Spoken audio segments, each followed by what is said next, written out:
Bonjour à vous tous. Eh bien, aujourd'hui, nous allons parler de quelque chose de très important, très spécial.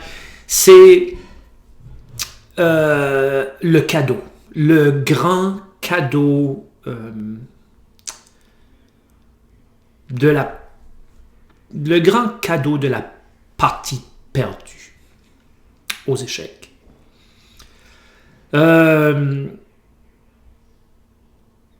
Premièrement, c'est un cadeau étrange, la partie perdue.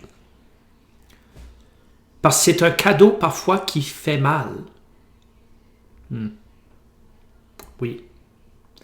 C'est un cadeau qu'on a de la difficulté à comprendre. Parfois.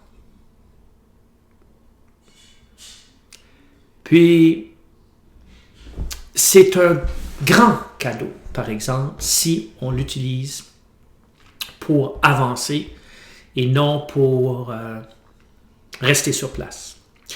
Donc, sur ce, j'ai commencé à écrire, non seulement analyser, j'ai analysé avant, mais là, j'écris en plus ce que j'ai pensé durant la partie. La partie que je vais vous montrer, le grand cadeau, je l'ai reçu d'un très bon joueur. Selon moi, c'est un très bon joueur. C'est un joueur du Québec. Puis, c'est Daniel Pomerance. Puis, comme vous voyez, c'est un expert, mais qui frôle la maîtrise quand même. Là, il a même déjà monté au-dessus de 2200 de cote. Donc, c'est un très fort joueur qui m'a donné un cadeau aujourd'hui. Un cadeau que je vais utiliser pour, bien sûr, m'améliorer. Puis, une chose qui est difficile à comprendre parfois au jeu d'échecs, c'est qu'une fois que tu as réussi à faire comme tu commences à jouer, puis là tu montes rapidement. Une fois que tu as monté ta cote assez rapidement, puis tu commences à plafonner, c'est là que c'est difficile. C'est là qu'il y a des gens qui laissent. C'est là que tu comprends pas ce qui se passe. Puis c'est là qu'il faut que tu essayes de travailler puis de comprendre, d'analyser tes parties. Et ce qui est difficile, c'est... On parle d'années. OK? Dans mon cas, et dans le cas de la grande majorité des joueurs d'échecs, on parle d'années. C'est pas quelque chose, l'amélioration après, c'est pas quelque chose qui se passe du jour au lendemain. C'est une question d'années d'entraînement, d'années de travail pratiquement quotidienne, de manière quotidienne. Et c'est ça.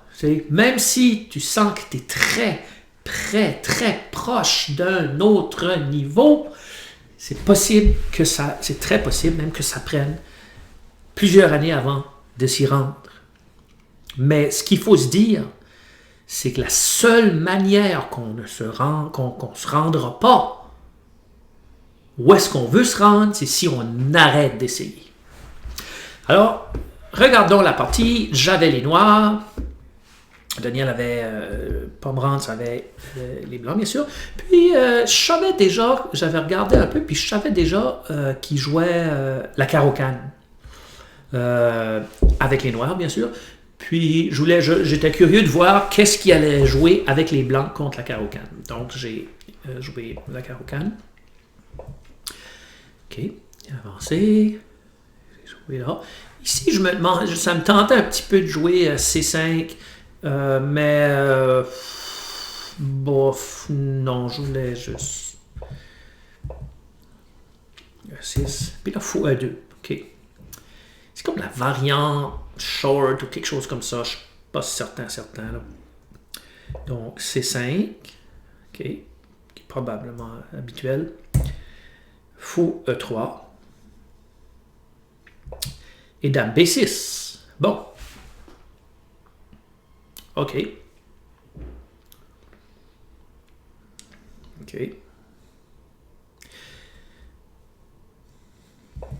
cavalier C3. Puis, ici, j'ai pensé pendant 7 minutes. Alors, c'est une partie de 45 minutes plus 45 secondes par coup.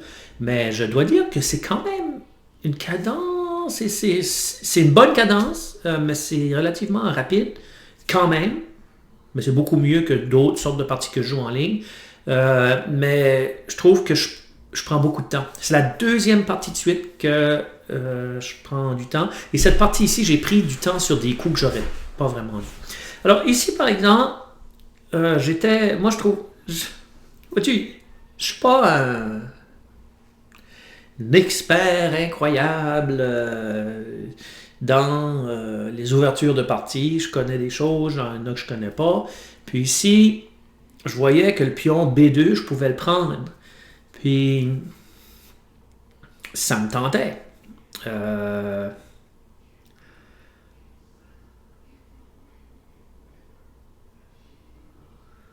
Mais j'avais comme peur que ça soit comme un genre de piège d'ouverture. Mais j'avais de la misère à voir comment ça pouvait être un piège d'ouverture parce que le pion C2 est attaqué aussi. Si je prends B2 par mon fou, puis ma dame, ça fait... J'ai comme pris du temps à réfléchir à ça. J'ai pensé un petit peu à A6. OK. Mais... non, finalement, c'est pas quoi qui me tentait plus que ça. Puis, étant donné que la dernière partie, j'avais joué un peu passif, j'ai pensé, ok, c'est un peu fou, mais je vois pas pourquoi est-ce que je prendrais pas AB2. Ok? Donc, je l'ai pris. Là. Ok. Je savais que ma position allait être probablement difficile, mais je voulais qu'il y ait quelque chose qui se passe dans cette partie-ci. Et là, ça m'a surpris beaucoup, le dame B1. Sérieusement, je ne m'attendais pas à ça et c'était une agréable surprise. Agréable. C'était une surprise. Oui. Parce que là, je m'en aperçus. OK, non, c'est pas vraiment nécessairement comme un... Je vais pas me faire avoir le truc d'ouverture, malgré que l'ouverture a été très difficile pour moi, pareil. Donc, j'ai simplement ici, j'ai échangé. Puis,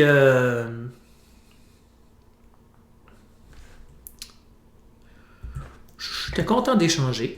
Il semblerait que j'aurais pu jouer dame B4 ici. Ça n'aurait pas été mauvais. De toute façon, j'ai échangé.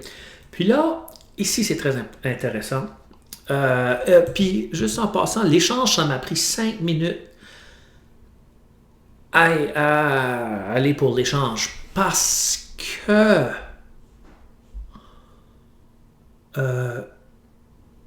l'échange, parce que j'avais pensé aussi... Dame B1... Dame capture. J'avais pensé à dame capture C2, parce que là, le cavalier est là. Mais si je prends tout de suite, fou là, disons, puis quoi je fais, c'est quoi ce que je fais de ma vie après ça. Donc, j'avais pensé à dame capture C2, puis là, il semble, là c'est bon pour les noirs, échec, puis après prend la tour, puis là, c'est quand même compliqué, là. Et, mais à dame capture C2 ici, il y avait dame B5 qui donnait, ça ouvrait le jeu au blanc, oui. Mais j'avais pas vu dame B5. Puis j'avais de la difficulté à calculer, étrangement calculer tout ce qui allait se passer pour l'autre façon. Donc, j'ai juste décidé de changer les dames. Ici, c'est intéressant. Juste aller voir.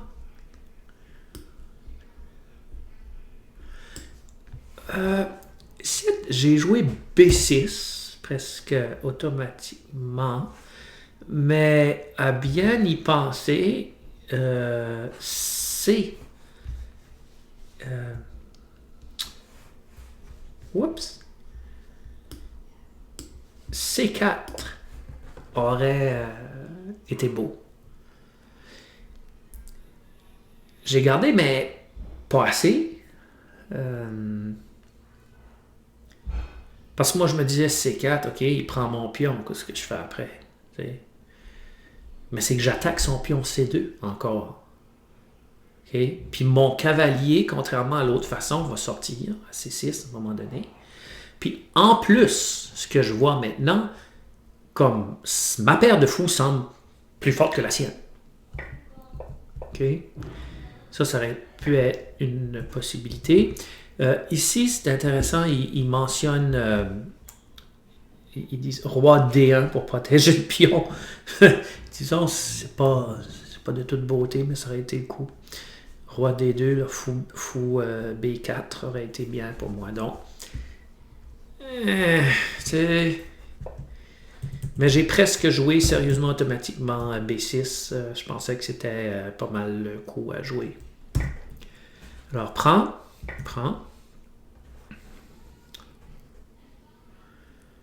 Comme là, ça m'a pris 5 minutes quand même à reprendre de cette façon.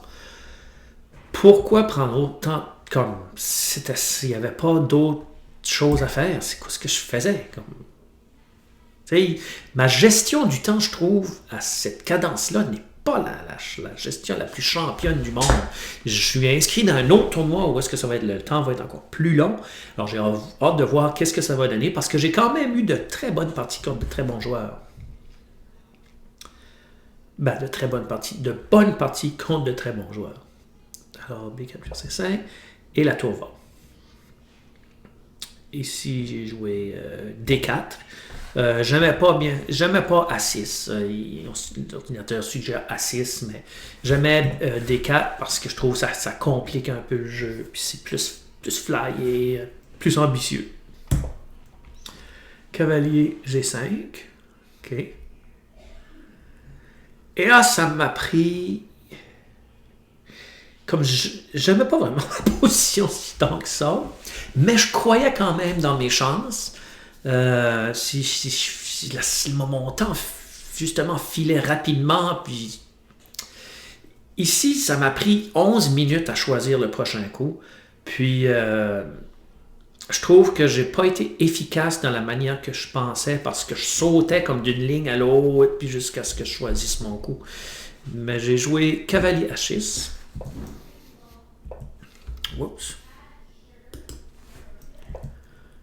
Oh, excusez. Cavalier H6 pour protéger le pion qui est attaqué par la tour puis cavalier. Disons que les noirs ont des problèmes. Là. Mais ils ont du contre-jeu, par exemple. Alors, cavalier B5. OK. Échec, capture. Cavalier A6. Et cavalier capture A7. C'était pas... Son cavalier est loin maintenant. C'est correct. Fou E7. Mais, ok, son cavalier est loin, mais il y a la menace ici. Regardez. Échec au roi avec son fou. Mon roi joue là. La tour joue là. Échec et mat. Oh! Et ça m'a pris... J'ai pensé 9 minutes. Je pense à toutes sortes de coups jusqu'à temps que je commence à garder. Puis je m'aperçois, holy smoke, c'est l'échec et mat qui s'en vient. Ça fait que donc là, il n'y a pas 60 000 coups à faire. J'ai joué, il y avait d'autres coups, mais le coup c'était fou E7. Et ici, c'est là que j'aurais eu chance. Il a joué fou F4. Et pour moi, fou F4, quand il a joué ça, ça m'a comme... J'ai pu comme respirer, on dirait, un peu. On dirait ça m'a donné comme l'espoir que cette position-ci puisse arriver à quelque chose, vraiment. Donc, j'ai joué cavalier B4. J'ai ramené mon cavalier.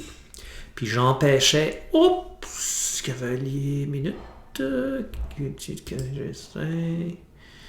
E6, cavalier capture A7, x7, x4, cavalier B4, oui. Donc, mon cavalier se ramène en jeu, ok? Puis, il empêche le cavalier loup d'aller là pour l'instant. OK? Puis, bien sûr, j'attaque ces pions-là. Puis, je peux aller un jour à D5. Donc, j'étais satisfait. Satisfait, mais je savais encore que j'avais des troubles. Il a joué échec, et là, ça m'a... OK, ça, je m'attendais, je savais, j'avais calculé, roi F8. Et à rocker. Bon. Là, j'ai pris le temps, au moins. Je pense que c'était une position clé. J'ai pris le temps de réfléchir. J'ai pris... qu'est-ce que je dis là? J'ai-tu pris le temps de réfléchir? Non, ici, c'est que j'avais de moins en moins de temps. Il me restait juste 7 minutes à la pendule contre 28. Alors, c'est un bon joueur. Hein? Alors, j'ai essayé... les calculs étaient très... J'essayais juste comme de trouver un bon coup, quelque chose qui semblait correct. Donc, pour moi, cavalier D5 avait du sens. Mais le cavalier D5, je pouvais le jouer n'importe quand. Okay, comme un autre fois. La case là va rester là. Très probable que, pas juste probable, fou capture C2 aurait été mieux. Et aurait été mieux. Et là, avec le pion, ça garde bien pour les blancs, pour les noirs. C'est quand même encore très serré, ok, très serré, mais ça me gardait dans la partie encore. Alors j'ai joué cavalier D5, mais à cavalier D5, ça lui permet de ramener son cavalier à C6.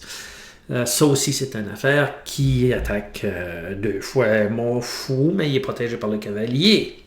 Donc, ici, j'ai pris son fou, parce que c'est sûr que quand j'ai joué cavalier D5 aussi, la menace c'était de capturer son fou. Fait que lui, il a joué comme les grands, et il a fait une menace contre la menace. J'ai capturé, rendu ici à 2 minutes, 3 minutes, j'avais pas si tant de temps que ça. C'est sûr, j'ai 45 secondes à chaque coup, j'aurais peut-être pu prendre plus de temps, mais il fallait que je gère du mieux que je peux. J'ai appris, et j'ai pris le pion. Donc j'ai pensé, ok, prendre le pion, je vais jouer D3 à un moment donné, je vais y avoir de la misère, puis ça regarde pas si pire. Et c'est vrai que c'est pas si pire. Il a joué G3, puis si j'ai fait une terrible erreur, une erreur fatale, j'ai reculé mon cavalier, ce qui lui a permis une attaque dévastatrice. Un bon coup ça aurait été de jouer F6 ici.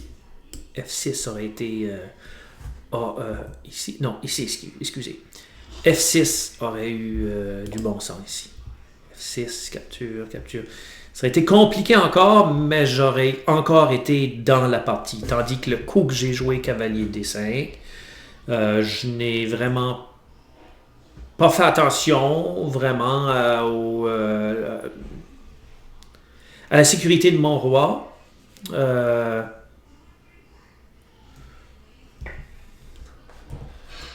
Mauvais jugement.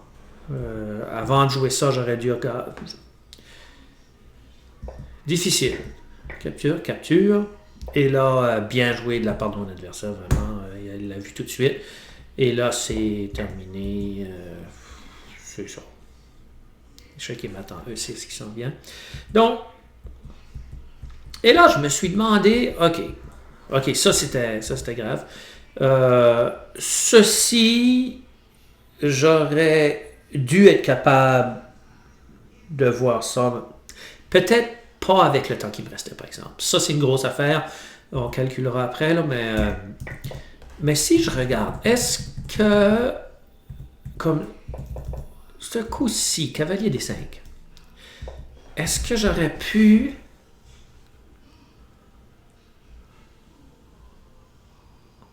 Avec 7 minutes... Moi, je pensais vraiment que c'était un bon coup. C'est pas un coup extrêmement faible, là, comme... J'étais encore dans la partie. Mais... C'est sûr, fou capture aurait été bien mieux. Puis en plus, en prenant là, ça permet aussi à mon cavalier peut-être un jour d'aller à F5 puis de revivre. Peut-être. Alors, c'était une position, encore une fois, difficile à jouer, mais qui contenait beaucoup plus de jeux que l'autre que j'avais joué, la dernière que j'ai jouée. Donc, ce que ça me dit, c'est que je peux quand même jouer. C'est pas une question d'ouverture du tout, ok? Si vous arrivez et vous me dites ah ben t'aurais pas dû jouer ça, c'est pas vrai. Parce que plus tard j'ai été capable de ramener et même que les Noirs avaient un léger avantage pendant un bon avantage pendant un certain temps. Puis c'est pas ça qui était le problème. Un des problèmes, c'est gérer mieux mon temps. Parce que supposons que je regarde, ok, 7 minutes, 7, 12, 13, 18,